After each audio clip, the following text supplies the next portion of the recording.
Amén, amén, amén. Vamos a tomar asiento. Si me ayudas, Jennifer, a poner esto abajo, así estoy más cerca de los hermanos, de todos vosotros. Me siento de verdad muy agradecido al Señor por este ayuno, ¿verdad? Y porque el Señor nos ha dado el privilegio, de verdad, de tener a nuestros pastores. Hace meses ya que el Señor puso eso en mi corazón. Yo le llamé y sabemos que Marco está siempre muy ocupado, viajes, salidas, compromisos para hablar y, y después de orar me dijo, sí Jesús, voy a ir en enero a Bilbao, lo voy a apuntar en mi agenda, ¿verdad? Entonces creo que tenemos que ser personas agradecidas y que también valoramos el pastor que Dios nos ha dado, ¿verdad? Es muy importante. A veces cuando estoy en reuniones de pastores me dicen, ¿cómo hacemos para que Marcos venga? A ver si tú haces de enchufe por ahí, le convences, ¿verdad? Le escribes, dame el teléfono, dame el correo, ¿no? ¿Cómo hacemos, no? Y realmente, hermanos, creo que somos de verdad privilegiados y le damos muchas gracias al Señor por ellos y también por la palabra que nos ha dado. Para los que no la habéis escuchado, nos ha hablado de tres cosas, ¿verdad? Una es el tiempo. Este tiempo, este año, es un tiempo especial de Dios para nosotros. Amén. Y tenemos que entenderlo y digamos, encajarlo así, ¿verdad? Ayer para mí ha sido una confirmación, por un lado, a lo que habló a los siervos de la importancia de desarrollar carácter, ¿verdad? Los que conocemos a Conchi por años, ¿no? Y hemos pasado tiempo en su hogar, ¿no? Y hemos visto cómo viven, ¿verdad? Sabemos que es una mujer que habla muy claro, dice las cosas muy claras, ¿verdad? Y de una manera muy directa, ¿no? Y gracias al Señor por eso.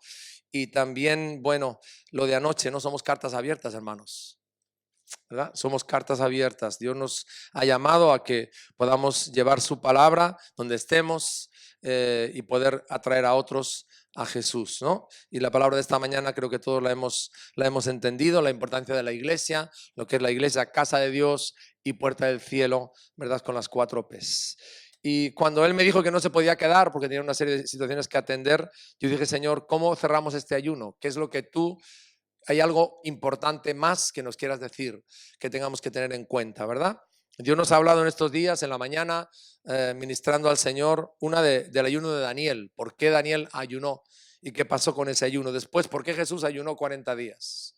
¿Qué significado tan importante y tan relevante tuvo eso en el ministerio de Jesús? Tenemos que entenderlo hoy, porque yo creo que la iglesia está cayendo en el activismo. Hacer cosas, tener a la gente ocupada, etcétera, etcétera, ¿verdad? Pero tenemos que volver otra vez a la importancia de la intimidad con Dios, ¿verdad? Que todo lo que Dios hace y lo que Dios prospera y lo que deja un impacto en las vidas nace en el lugar de oración, hermano, ¿verdad? Nace en el lugar de oración, no nace en una mente brillante, inteligente, que tiene buenas ideas y buenos programas, hermano. La obra de Dios, la obra que impacta a las personas, que transforma a las personas, tiene que nacer, ¿verdad? En el lugar de oración. Después el Señor nos enseñó lo que significa derramar nuestra alma delante del Señor. Nos llevó a 1 Samuel 7 y como decíamos, hermanos, hay creyentes que se la pasan lamentando, ¿verdad? Bueno, Israel llevaba 20 años lamentándose. Mira, los filisteos nos oprimen, ¿verdad? No tenemos victoria como antes, ya no está el arca, lamentándose. Pero un día Samuel les dijo, bueno, paren de lamentarse ya y hagan algo que cambien las cosas. ¿No? Y ahí es donde Dios les lleva a derramar su corazón delante del Señor, a derramar su alma, a admitir que la culpa no era de Dios, sino que era de ellos, arrepentirse, poner las cosas en orden. Y hermanos, inmediatamente que ellos actúan, Dios les sigue. Vienen grandes truenos, Dios les derrota a los filisteos y el pueblo vuelve otra vez al lugar donde tenía que estar, que no era un lugar de lamento, ni de pesimismo, ni de derrota. No, Dios no nos ha salvado para eso. Dios nos ha salvado para andar en victoria en Cristo Jesús, aunque pasemos por las tribulaciones y pasemos por los problemas. Gloria a Jesús. Y me hacía esta pregunta, hermanos, ¿por qué ayunamos? Yo me crié en la iglesia católica y a mí desde que era pequeño, aparte de que me tenía que ir a confesar todas las semanas ante el cura porque me lo mandaba mi madre, ¿verdad? Me inculcaron la penitencia. No sé si cuánto me van a entender de estos términos que voy a usar, ¿verdad? Es decir, los viernes de Cuaresma no se podía comer carne en casa, no había carne, era bacalao, pescado, pero no se podía comer carne porque teníamos que hacer penitencia. ¿Cuántos han vivido eso? ¿O solamente soy yo muy viejo ya? Sí, sí, yo creo que sí, ¿verdad? Lo han vivido, ¿no? Entonces la penitencia, ¿no? Hacer penitencia para purificar tus pecados, para ganar el favor de Dios, porque yo siempre estaba enfadado. ¿no? Y había que hacer prácticas, muchas de ellas dolorosas. Había que mortificarse. Cuando yo estaba en el seminario nos poníamos aquí piedras en la... Imagínate cómo duele eso, ¿verdad? Poníamos de rodillas con piedras aquí en la rodilla. Ahí para hacer penitencia, para sufrir, ¿verdad? Y para tener prácticas, digamos, privativas del cuerpo, ¿no? Entonces yo digo, hermanos, cuando estamos en el Evangelio, creo que sería un grave error si nosotros pensamos que para que Dios me dé lo que yo quiero o para que me salga con la mía, voy a ayunar, ¿verdad? Eso es un grave error, porque hermanos, Dios sigue siendo soberano y como dijo nuestro pastor, las condiciones las pone Dios, no las pongo yo. Entonces puedo estar en una situación difícil y puedo estar en una situación de lucha espiritual, puedo estar luchando con las pasiones, evidentemente el ayuno me ayuda a romper mi carne y a quebrantar mi carne, pero hermanos, nunca puede ser es una fórmula para retorcer el brazo a Dios para que Dios haga lo que yo quiero, porque hermanos, Dios es soberano, amén, Dios es soberano y Él es fiel, ¿no? O tampoco ayunar para sentirme más espiritual, ¿no? Más espiritual. Yo creo, hermanos, que lo que Dios siempre mira cuando ayunamos o hacemos cualquier otra actividad es la intención de nuestro corazón, la motivación de nuestro corazón, ¿no? Y tenemos que cuidarnos también de no caer en la religiosidad. De hecho, yo quiero que empecemos por ahí hoy. Mateo, vamos a ir al Sermón del Monte, Mateo 6. Aquí Jesús, cuando les habla de la práctica normal que tiene que ver nuestras vidas individuales como creyentes y de iglesia, del ayuno, fijaros, está en el capítulo 6 de Mateo, versículo 16, les dice esto, ¿no?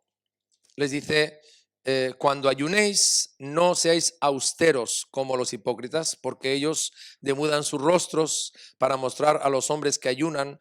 De cierto os digo que ya tienen su recompensa. Pero tú, cuando ayunes, unge tu cabeza y lava tu rostro para no mostrar a los hombres que ayunas, sino a tu Padre que está en lo secreto, y tu Padre que ve en lo secreto te recompensará en público. ¿Qué está tratando aquí Jesús?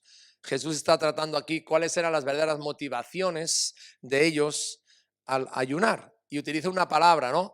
No trates de aparentar austeridad, o sea, ese rostro serio, ¿no? De sufrimiento para impresionar a otros y para exhibir tu espiritualidad, porque a Dios eso le resbala, ¿no? Sino que el ayuno debe ser algo privado, ¿no? Entre tú y el Señor, ¿verdad? Entre tú y el Señor, no para demostrar a los hombres nada, ¿no? De hecho, la palabra nos enseña en toda la Biblia que el ayuno como tal debe ir acompañado de un corazón que se rinde, como esta canción que hemos cantado, un corazón que se humilla, que se arrepiente, que se enfoca en Dios, que quiere romper cadenas y ataduras. Pero en esta tarde yo quiero ir a otro aspecto bíblico muy importante de la motivación que nos tiene que llevar al ayuno. Y ahora vamos a ir un poquito más adelante a Mateo capítulo 9, versículo 14, por favor.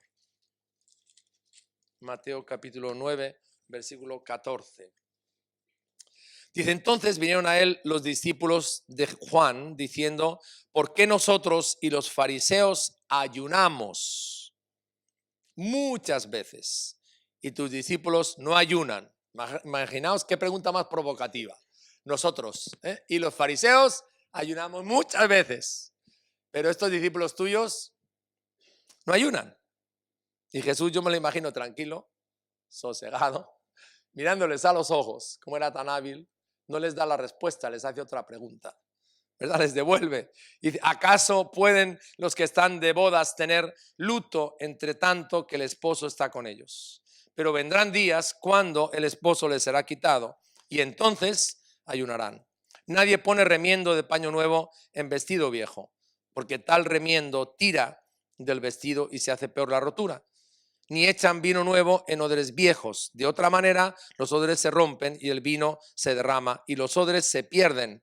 Pero echan el vino nuevo en odres nuevos y lo uno y lo otro se conservan juntamente. Bueno, hay una comparación entre tres grupos de personas. A ver si entendemos el pasaje bien, ¿verdad?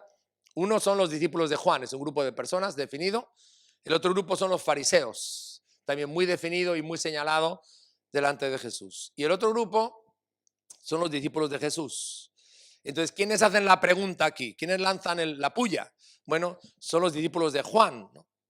Ahora, todos conocemos que Juan el Bautista era el primo de Jesús, era el precursor, y a él le tocó preparar el camino para cuando Jesús comenzara su ministerio. Ahora, Juan despertó un avivamiento, ¿te has dado cuenta? Dice que miles de personas venían de Jerusalén, de toda Judea, a los alrededores, al Jordán, a decir, soy pecador, me quiero bautizar para que Dios limpie mis pecados. O sea, se desencadenó un avivamiento impresionante. Miles de personas, soldados, religiosos venían. O sea, eso nadie lo pudo ignorar. Fue impresionante cómo Dios lo usó y lo levantó a Juan el Bautista. Pero ahora ya no estaba Juan el Bautista en la primera línea. Ahora el que estaba en la primera línea era Jesús. Jesús era famoso, era conocido, y ahora miles de personas iban detrás de Jesús. Sus milagros eran impresionantes, multitudes le escuchaban en el lago, en Galilea, etcétera, etcétera, ¿verdad? Entonces, Juan el Bautista había pasado detrás de la escena y los discípulos de Juan seguían con él, ¿verdad? Entonces, hermanos, el tema es eso, ellos seguían ayunando. Y yo veo aquí una lección, hermanos, importante. A veces nosotros nos aferramos a formas de espiritualidad, digamos, que acompañaron a los avivamientos, ¿no? Y a manifestaciones de la gloria de Dios, ¿verdad? Porque esa es nuestra intención, es de alguna forma que Dios repita lo mismo. Y hermanos, Dios se mueve de formas diferentes, que es lo que los discípulos de Juan no habían entendido. Estamos en otro momento diferente, ¿verdad? Los principios de Dios no cambian para nada, pero las formas de Dios sí cambian. Entonces Dios se mueve de formas soberanas y nosotros no podemos, digamos, como encajar a Dios en una forma para que Dios se mueva igual. Ahora, los fariseos, fíjate, los fariseos eran los guardianes de la ley, representaban, yo digo, la santidad en pasta, ¿no? Eran, sin embargo, Jesús le dice, sois actores, aparentáis una cosa totalmente diferente a lo que vivís. Y fijaros, se jactan aquí, nosotros ayunamos muchas veces, ¿no? Y vemos que hay una postura de orgullo delante de Dios, ¿verdad? Están diciendo, yo me gano la justicia de Dios con mis méritos. Y quiero que veamos esta perspectiva en Lucas, Lucas capítulo 18, versículos 9 al 12. Cuando Jesús pone esta parábola, ¿no?, del fariseo y del publicano, ¿no? Entonces aquí hace un cuadro de cuál era la actitud espiritual que tenían. Dice, a unos que confiaban en sí mismos como justos y menospreciaban a los otros, dijo también esta parábola. Dos hombres subieron al templo a orar, uno era fariseo, el otro publicano. El fariseo, puesto en pie, oraba consigo mismo, no con Dios, consigo mismo de esta manera: Dios, te doy gracias porque no soy como los otros hombres, ladrones, injustos, adúlteros, ni aún como este publicano. Y fijaros, ayuno 2 veces a la semana, doy diezmos de todo lo que gano, etcétera, ¿verdad? Entonces, ¿cuál era lo que realmente motivaba a este grupo de personas a ayunar muchas veces? Bueno, no era el Señor, porque ellos tenían este principio: nosotros nos ganamos el favor de Dios por nuestras buenas obras. Y la palabra de Dios, acuérdate lo que nos dice, ¿no? Que nadie puede ser justificado delante de Dios por las obras de la ley, ¿verdad? Entonces ellos se ganaban el favor de Dios con el cumplimiento externo de la ley. Se creían justos por las acciones que hacían delante de Dios y eran personas con mucho orgullo religioso. Se comparaban con los demás, no soy como este, ¿verdad? Y lo despreciaban a los demás, miraban por debajo del hombro al resto de personas que no hacían lo que ellos hacían. Sus prácticas religiosas les llevaron a engordar el ego, ¿verdad? Y perdieron la motivación correcta. Aquí hay una frase que es fuerte, ¿no? Ayunamos 2 veces a la semana, dice, o ayunamos muchas veces. Ahora, hermanos, ¿ayunar es malo por eso? No, ayunar es bueno. De hecho, si nosotros leemos el Antiguo Testamento y las costumbres judías, un buen judío en la época de Jesús tenía que hacer 3 cosas, ¿verdad? 3 cosas: la oración, el ayuno, la limosna y el diezmo, ¿verdad? Y Jesús no las barre del mapa, sino que en el Sermón del Monte, cuando habla de cómo se vive en el reino de los cielos, ¿verdad?, Jesús las respalda las 3. Habla de la importancia de la oración, la regla de oro, habla de la importancia del ayuno y habla de la importancia tanto de dar para Dios una ofrenda como de diezmar.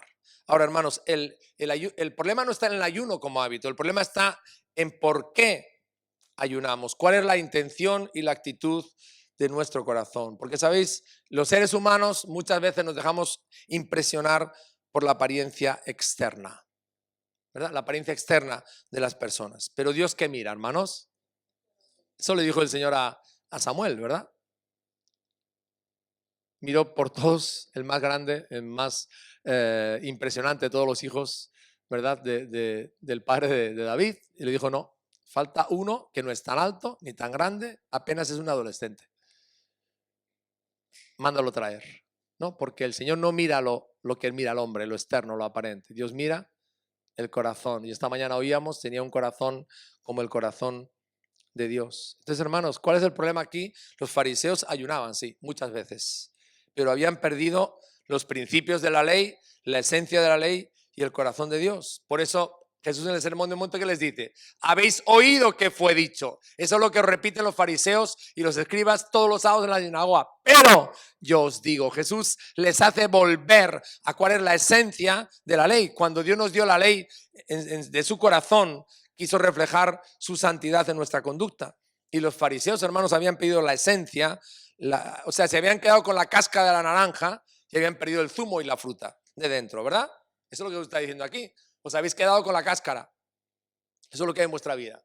Pero lo de dentro, lo sustancioso, el fruto, no lo tenéis. Habéis abandonado los principios eternos de Dios y os habéis aferrado a formas externas que no tienen vida. Vivís una religiosidad externa. Dice en otro lugar, les dice, habéis sustituido la palabra de Dios por vuestra tradición, ¿verdad? Y quiero que veamos dos lugares más. Lucas 7, 29. Si pudiéramos, por favor, apagar la calefacción un poco, porque me está dejando sin voz. Lucas 7, 29. Ok. Fijaros, aquí Jesús está con ellos.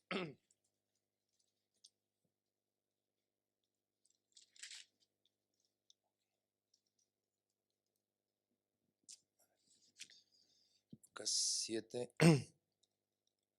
29 y 30. Y todo el pueblo dice, y los publicanos cuando lo oyeron, justificaron a Dios bautizándose con el bautismo de Juan. Mas los fariseos y los intérpretes de la ley desecharon los designios de Dios respecto de sí mismos, no siendo bautizados por Juan, ¿verdad? No supieron entender lo nuevo que realmente Dios estaba haciendo. Y en el Sermón del Monte, en Mateo capítulo 5, en el versículo 19, en la segunda parte de este versículo y en el 20, Jesús vuelve otra vez a señalar esta misma situación, esta misma actitud espiritual, ¿verdad? Mateo 5, el 19, la segunda parte, dice, mas cualquiera que los haga y los enseñe, este será llamado grande en el reino de los cielos. Porque os digo que si vuestra justicia no fuere mayor que la de los escribas y fariseos, no entraréis en el reino de los cielos. ¿De qué está hablando Jesús? Precisamente de eso. Se habían quedado con la cáscara y habían desechado el corazón de Dios, los principios de Dios, la vida de Dios, cuando Él les impartió la ley. Es más, Jesús va más lejos en el último discurso y dice que haced lo que ellos os dicen, pero no hagáis lo que ellos hacen. Es decir, su vida era una contradicción. No practicaban lo que enseñan, no eran un ejemplo, no eran hacedores de la palabra. Así que tenemos tres grupos. El primero, los discípulos de Juan, el segundo, los fariseos, y el tercero eran los discípulos de Jesús. Si los puedes ver en un cuadro en comparativa, tú miras a los discípulos de Jesús y a la gente sencilla. Eran pescadores, personas del pueblo, no tenían formación académica como los fariseos, que eran profundamente estudiosos de la Biblia, ¿verdad? Eran aprendices del maestro, gente muy sencilla. ¿Y qué le estaba pasando a los discípulos? Bueno, estaban viviendo un momento maravilloso, ¿no? Jesús les había escogido para llevar adelante su obra y establecer su iglesia. Y dice Jesús aquí, estaban de boda, estaban celebrando bodas. Y en esas bodas Jesús es el novio y los discípulos son los amigos íntimos del novio. Sí, entonces fijaros, Jesús les devuelve una pregunta. ¿Pueden los amigos íntimos del novio, mientras celebran la boda, estar de luto o ayunar? Ahora, todo el mundo sabe cuál es la respuesta. O sea, ¿cómo en una boda te vas a poner a ayunar. Si para celebrar la boda hay que comer, ¿verdad? Entonces todo el mundo entiende cuál es la respuesta. La respuesta es obvia, ¿no? En la celebración de una gran fiesta, ¿no? Está fuera de lugar ayunar.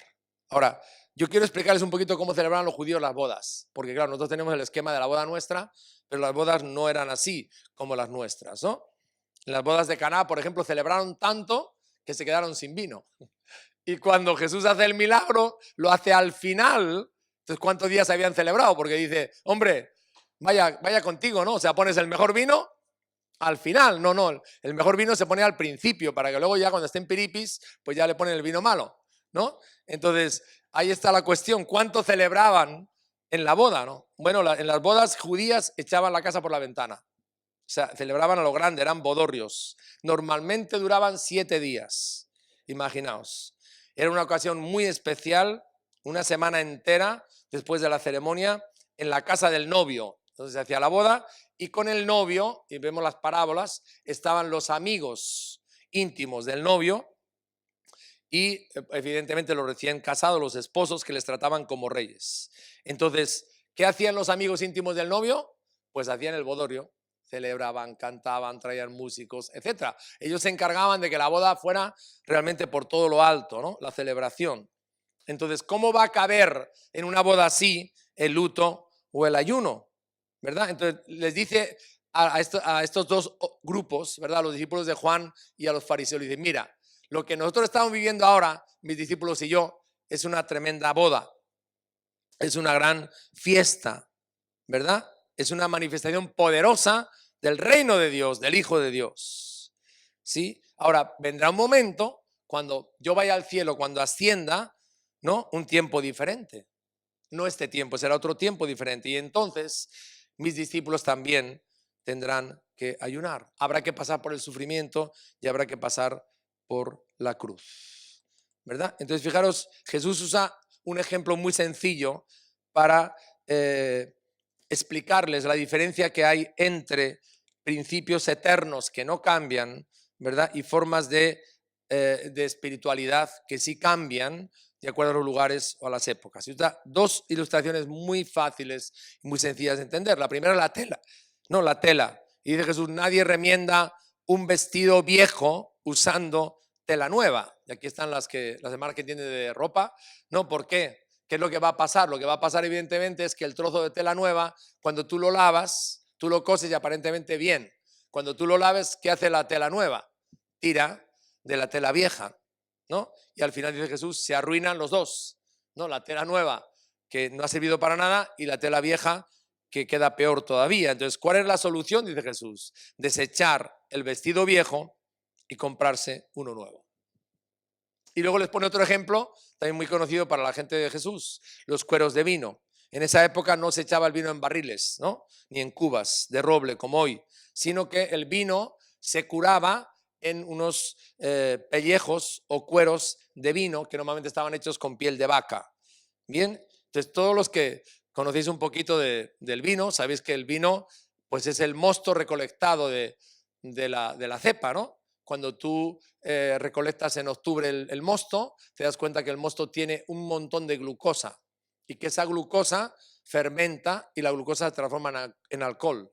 Bien, entonces hay un proceso ahí, un intercambio de oxígeno por anhídrido carbónico, etcétera, etcétera. Bien, entonces en esta época no tenían cubas, porque es mucho más fácil la fermentación, sino que echaban el mosto en cueros de piel de vaca. ¿Vale? Entonces, ¿qué ocurre? Cuando tú metes el mosto en el cuero, el mosto empieza a fermentar, a despedir gases y el cuero se ensancha. Ahora, un cuero nuevo puede ensancharse, puede tomar forma, ¿sí? Y a la vez el vino, no sé si sabéis, va dejando como una especie de heces o de pozos, ¿no? O sea, no solamente dilata seriamente el cuero, sino que también en las paredes del cuero se quedan pegados pues esos pozos que tiene, ¿no? El vino por el proceso de fermentación.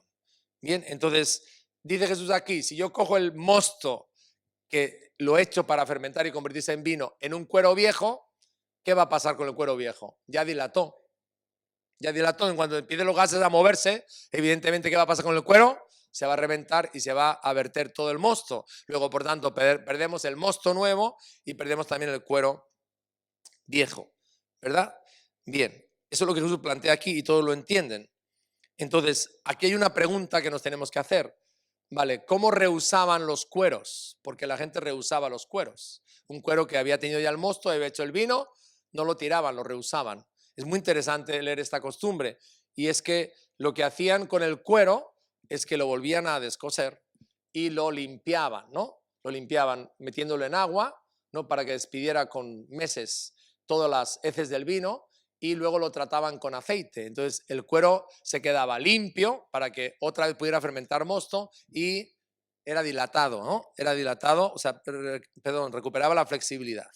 Bien, entonces Jesús nos da una solución aquí. El vino nuevo debe ser echado en odres nuevos. Y ahora vamos a aplicarlo esto a la vida de la iglesia, hermanos. ¿Qué nos pasa a nosotros con el paso del tiempo? ¿Cuántos de nosotros que estamos aquí llevan más de 5 años de convertidos? ¿Puedo ver las manos? Más de 5 años. Bueno, un 80%, ¿no? Vale, ¿qué nos pasa, hermanos, con el paso del tiempo cuando somos creyentes, cuando estamos en el ministerio? ¿Qué le pasa a una iglesia que van pasando los años, verdad? ¿Sabéis? Tenemos una tendencia, y esto nos cuesta mucho trabajo reconocerlo, a no aceptar los cambios. Y soltamos esa frase, siempre se ha hecho así. ¿Verdad? Siempre, en esta iglesia se ha hecho siempre así, y no vengas tú aquí a traernos cosas nuevas. Otra frase que todavía es más fuerte, lo viejo es mejor.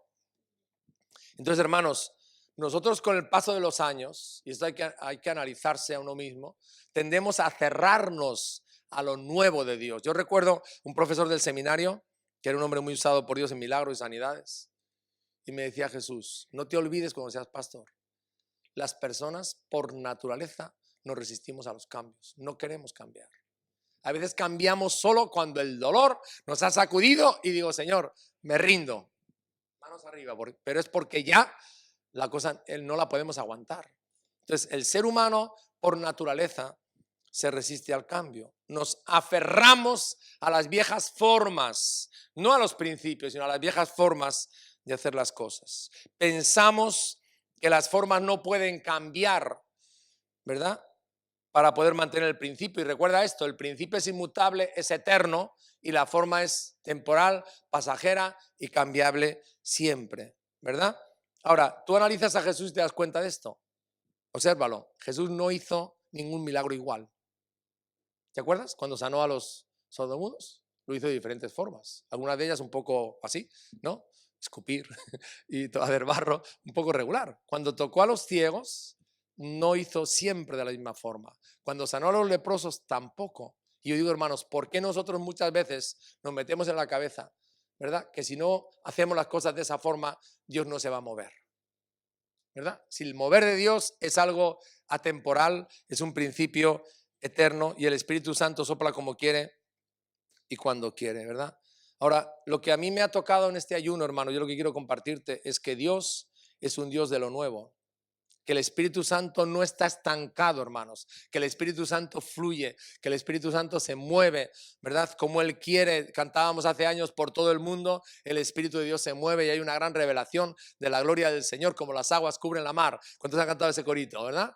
El Espíritu de Dios se mueve, hermanos, y se mueve de diferentes formas.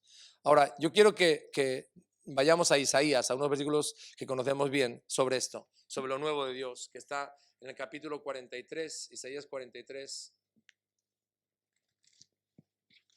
Isaías 43, son 2 versículos nada más, el 18 y el 19. Y aquí, esto los conocemos todos, ¿verdad? Dice, no os acordéis de las cosas pasadas, ni traigáis a la memoria las cosas antiguas. He aquí que yo hago cosa nueva, pronto saldrá la luz. ¿No la conoceréis? Otra vez abriré camino en el desierto y ríos en la soledad, ¿verdad? Y estoy convencido, hermanos, mirando a este año, que no se trata simplemente de volvernos nostálgicos, porque la Iglesia Salem tiene 50 años. Eso sería, ¿verdad?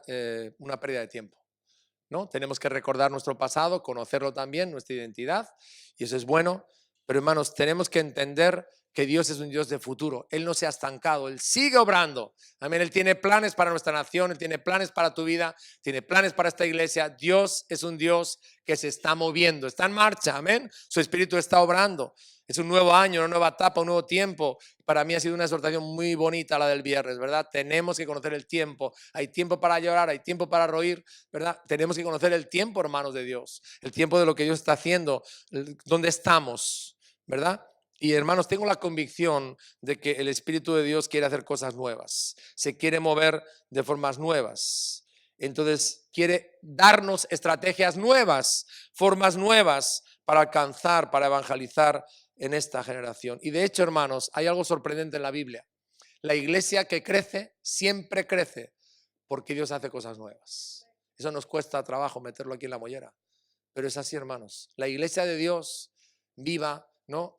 Que avanza, que conquista, es una iglesia que crece cuando Dios hace cosas nuevas, ¿verdad? Cuando el Espíritu se mueve, cuando Dios rompe nuestros esquemas, nuestras formas de pensar, ¿verdad? La rompe. Y quiero que vayamos a ver un ejemplo. ¿Qué tiene que ver eso con el ayuno? Bueno, lo vamos a ver ahora. Sí que tiene que ver con el ayuno. Hechos capítulo 10, versículo 30.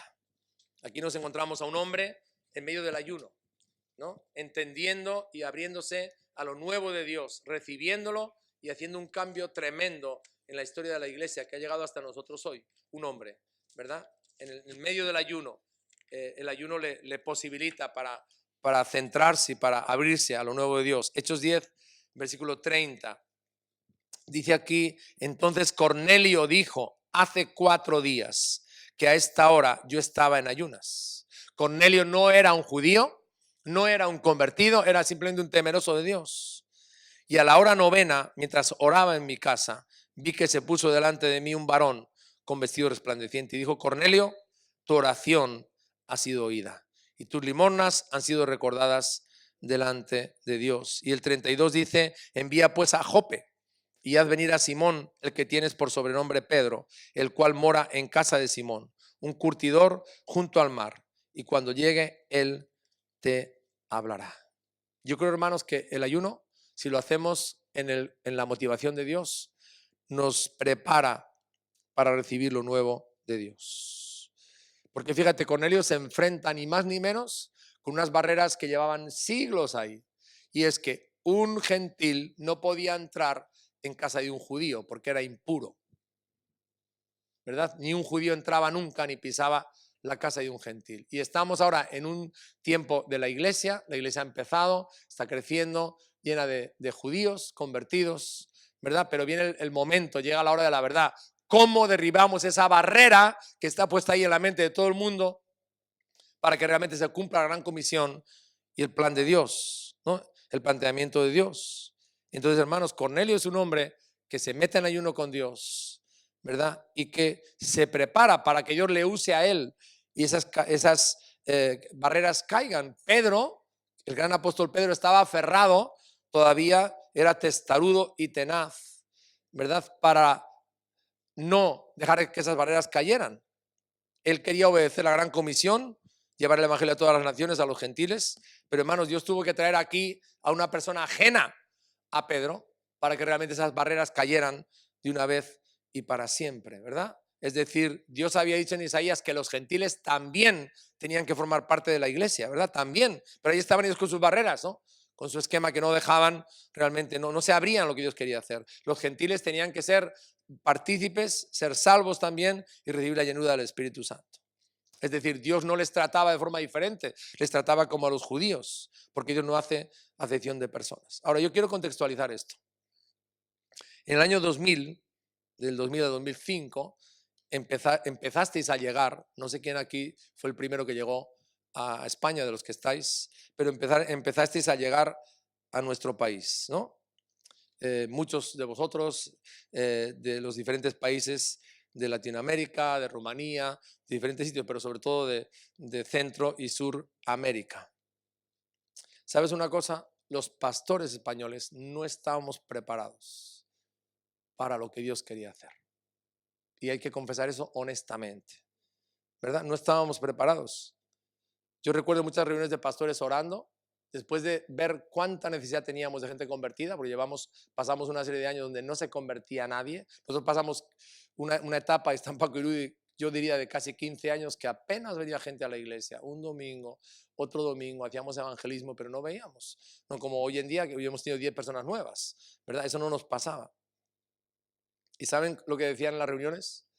Yo quiero que los españoles se conviertan.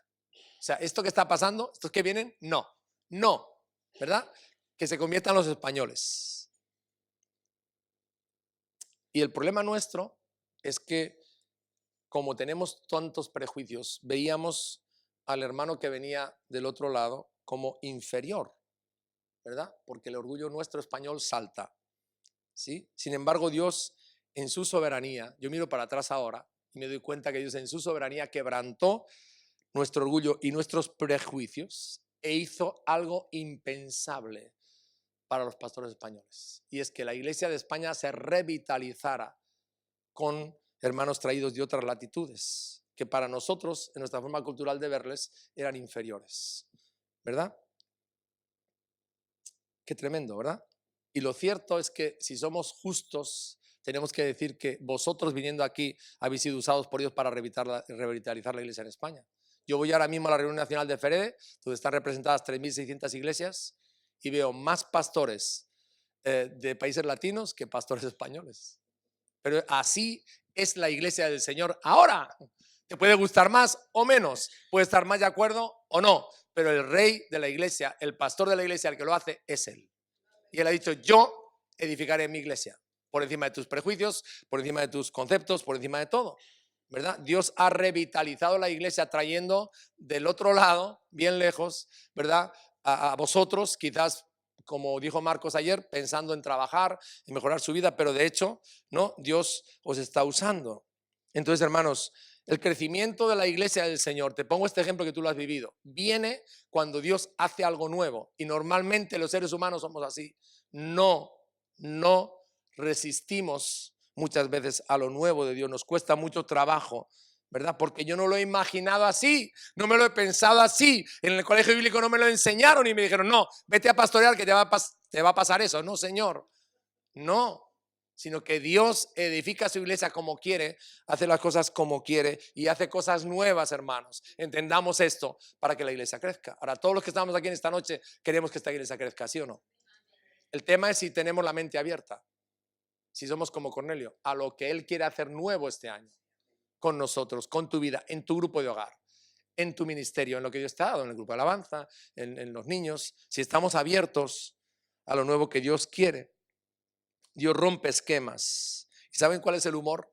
El humor de todo esto es que muchos de esos pastores que hablaron ahora tienen a sus hijos casados con o casadas con personas que han venido de otros países. Entonces yo digo, Señor, qué risa. O sea, ¿qué humor tienes, no? Que un siervo de Dios diga, no, yo no quiero a esos que tú estás trayendo. Yo quiero a los de aquí. Claro que queremos que los de aquí sean salvos. Pero hermanos, Dios lo va a hacer como Él quiera. Y también estoy convencido, hermanos, que realmente si Dios te trajo aquí y te está equipando aquí, no lo dudes, ¿no? Quizás Él te va a hacer volver a tu país, pero está claro que nos está equipando aquí para que prediquemos el evangelio a los de aquí, ¿eh? Eso está claro, hermanos, porque Dios nos ha puesto aquí para hacer luz aquí, independientemente de que nos prepare aquí y nos pueda llevar luego a otro sitio. Entonces, hermanos, esta realidad la hemos vivido nosotros. Nosotros tenemos ahora mismo, como sabéis, en la membresía, en la asistencia, una mayoría de hermanos que habéis venido de otros lugares, evidentemente. Y hermanos, ¿quién hace eso? ¿Quién edifica la iglesia? El Señor. El Señor trae a la gente. Yo no decidí que tú vinieras, Dios te trajo, ¿verdad? Entonces Dios te trajo, te escogió, te llamó, ¿verdad? Y te plantó aquí por su misericordia. Y Él edifica su iglesia como Él quiere. Y edifica su iglesia, hermanos, o sea, haciendo cosas nuevas. Si a Esther y a mí nos hubieran dicho cuando nos enamoramos en Londres y estábamos allí, bueno, predicando el Evangelio, que íbamos a estar pastoreando una iglesia con estas características, yo le hubiera dicho, estar loco. O sea, no te lo crees ni tú. Yo nunca, jamás entró en mi mente, en mi capacidad, el que Dios hiciera las cosas así. Pero es que, hermanos, Él edifica su iglesia. Y Él lo hace como quiere, hermanos. Y Él hace siempre, hermanos, cosas nuevas que tienen que ver y que nos tienen que llevar a que su propósito se cumpla, a que muchos sean salvos. Y lo hemos vivido, hermanos, de una forma muy intensa. Y no solamente nosotros. Tú analizas, mañana nos reunimos los pastores, analizas todas las iglesias de Bilbao, las más numerosas, y les ha pasado a todos lo mismo. O sea, que no ha sido con una iglesia sola, no, que Dios le tenía manía y ha dicho, bueno, van a ir, todos los que vienen de Latinoamérica van a ir a tu iglesia y en las otras va a haber españoles. No, todas las iglesias, tú las analizas, están en la misma condición. ¿Por qué, hermanos? Porque era un plan de Dios, es un plan eterno de Dios, ¿no? Y con ello lo captó, estuvo 4 días en ayuno y captó. Ahora Dios va a derribar las barreras, va a tocar a Pedro, que está bien ahí en sus esquemas, ¿verdad? Para que él cambie. Y vosotros sabéis lo que pasó ese día, ¿no? Pedro predicó y antes de terminar de predicar, ¿verdad? El Espíritu Santo cayó y cayó de tal manera que nadie, ni él ni los testigos lo pudieron negar.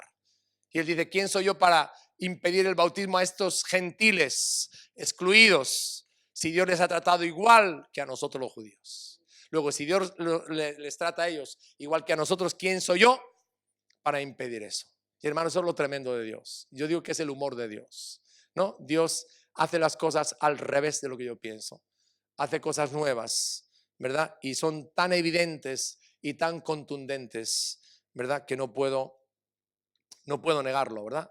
No puedo negarlo. Ahora, para terminar, hermanos, hay un momento en la vida de David que realmente es tan impactante. En 1 Samuel 17, donde él vive, ¿no? El gran rey de Israel vive este mismo principio, ¿no?